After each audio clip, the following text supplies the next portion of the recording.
stands so proud, the wheel so still,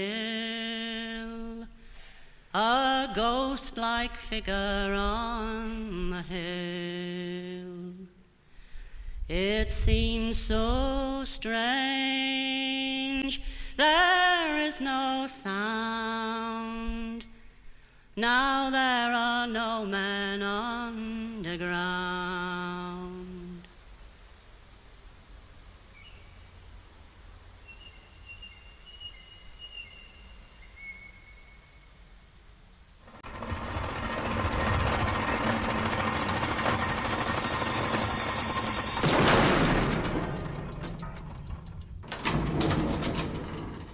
What is coal? When I left the collieries, I went into the church to be a Roman Catholic priest. I started off as an orderly. You actually had to get a job at the university, didn't you? Just like kitchen porter. I actually did a course on instrumentation, which was set up by the British Coal Enterprise. Well, I didn't work for about 3 months, and then I got a job that sprayed the fireproofing on oil rigs. What is your job? I was with an Italian order called Sons of Divine Providence, which is based in the Vatican. Met the Pope a couple of times. Then the next thing to that, I actually went to university. I done electrical engineering, and then after that, I studied politics. I was a Labour Party member from the age of 16. Became a councillor in 1999, and I was a mayor. Healthcare assistant in an ITU. Kitchen porter and that, like. I was a porter first, then I got off the full-time job. Now you can imagine what the wages will have been to him, and I mean your wife will have had to go out to work, because she nearly all of her life worked, you know. You worked there, I don't know.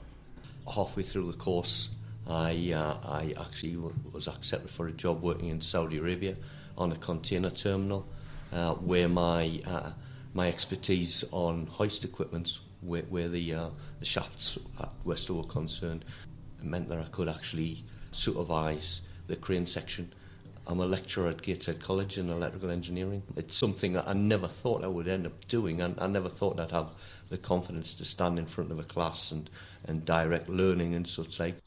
I worked at Middlesbrough for about 2.5 months, and I was actually carried off the job because my knees had gone again, and that was virtually the end of that, and I knew it weren't going to get any better, and I virtually didn't work again after that. My wife's been great. I mean, we decided that I wasn't going to get much work in the future because of my knees and that, and she's virtually worked since then. It's like role reversal. I looked after the kids, and then when they grew up, I did the meals, stuff like that, and we worked in between. It's worked out okay, but I wish it could have been better. You just got to take what you can get, you know. It was hundreds of thousands paid off at the time, so it was a big challenge to get a job, and I wasn't never really confident that I would get one, but I did. What is community? 66,000 to 70,000 people were affected, from the small corner shop to the big shops here, because people didn't have the currency to spend. But also the ragmen on the street. You used to see the ragmen, horse and cart going round. People asked, well, how did that affect the miners? Of course it did, because it was for degreasing the ropes and machineries. The colliery used to buy boxes of rags. In the corner little shop selling a newspaper every morning, or a couple of oranges or a bottle of milk to a miner. That was a livelihood for that person. And then we had the steel industry, you know, we had men manufacturing steel, delivering steel, we had delivery wagons, we had everything from a milkman to a caterer supplying the colliery.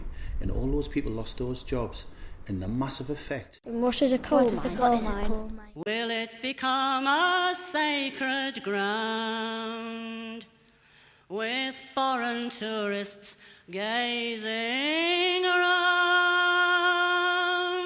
asking if men once worked here, way beneath this pitted gear? You go down to Westover now, and they haven't even got anything showing that there was a pit there. If you recognise the names of the streets, you know what it stands for, but there'll be many people who don't realise exactly what the names of the streets are tied up with, what they represent. I mean, miners will tell you, you miss the friendship, the camaraderie.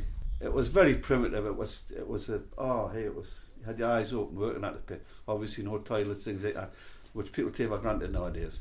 and it was so primitive, but there was something about it. It was, I would say it was a friendship. And 9 times out of 10 you're talking afterwards to people, and the first thing they say is, I'd go back tomorrow. You knew everybody, not by name, but you knew them all. And definitely roundabout shops, stuff like that, it's gone right back since then. What is community? You know, we talk about community spirit. If you went out, just say for the day, and you left your washing on the line and it rained, Mrs. So-and-so would take it in and it would be dry and it would probably be ironed as well. Community at some point is rebuilding itself, but we've got to get at the heart of it. The heart of building a community is back. We've got to re-educate the children, because this day and age we've got our third decade of Thatcherism, unemployment, people's never worked, went to children's centres. When we spoke to some of the parents, they couldn't cook. Children's centres are teaching them to cook. When you or I was a child, I can cook. Everybody was taught, you're taught to cook at schools. And if we start educating people in respect, I think we'll get it back in a few years' time. Once you plant the seed, it'll flourish. The pit community, you know, I don't think you'll ever have something like that again. It's everybody's spread around, you know. Now you don't have like a pit street like you used to. It was a full-time job, you know. They have 2 and 3 jobs, haven't they, kids now? They can be called out anytime, you know. Now is notice, just ring up and say, we need you in now, like, you know. They're nearly all in the catering and such like that, you know, the odd shops. But nothing on a scale, you know, like what the world. Like all the big industries they've got. When we go out on a Friday night, you know, loads of the pubs have closed. Okay, there's a different market out there where, you know, socialising's concerned, but if the pits were still open, there would be still a massive community spirit. It's not as good as it used to be.